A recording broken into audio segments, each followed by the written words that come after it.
Everyone's worried these days.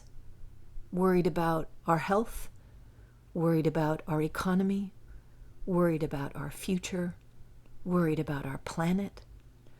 We're all focusing on what is wrong or what could go more wrong, and yet we are being surrounded by so many examples of healing.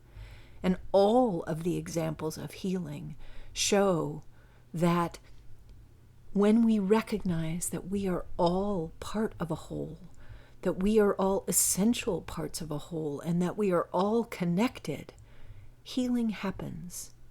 Healing happens when we recognize that this idea of individuality and fractured existence is not the truth of who we are, that we are all united in and by love.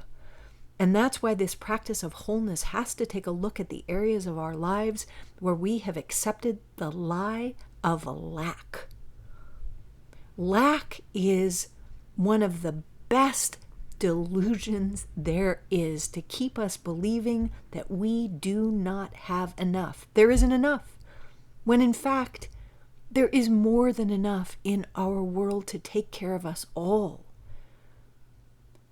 But to be able to access that, we have to come from a heart-centered place. We have to come from a place of wholeness. And to do that, we have to dig deep into our own stuff and recognize the areas of our lives where we haven't believed either ourselves or our circumstances or our world to be whole. And in order for this entire situation to heal, we have to start with ourselves and start by leaning into the wholeness of love and be willing to let everything surface that is a lie of lack, a lie of not enough, a lie of non-deservability, a lie of being an outsider, a lie of a whole history of things that aren't the truth of how we are truly held in love. And so today's practice is about being willing to not be afraid of what we seem to lack, but recognize that just as when we turn a light on, darkness disappears.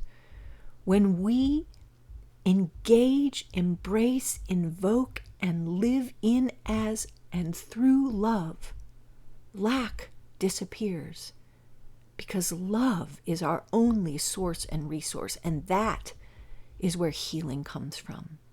And so today's heart-centered practice is to look deep and hard at the little places where you have fallen for the lie of lack, and then recognize that that's what it is, a lie. And then let love in as the light that eradicates the dark lie of lack. If we each do this, we are contributing to the healing of ourselves and our world. And this is how love heals, and it's how we take love viral.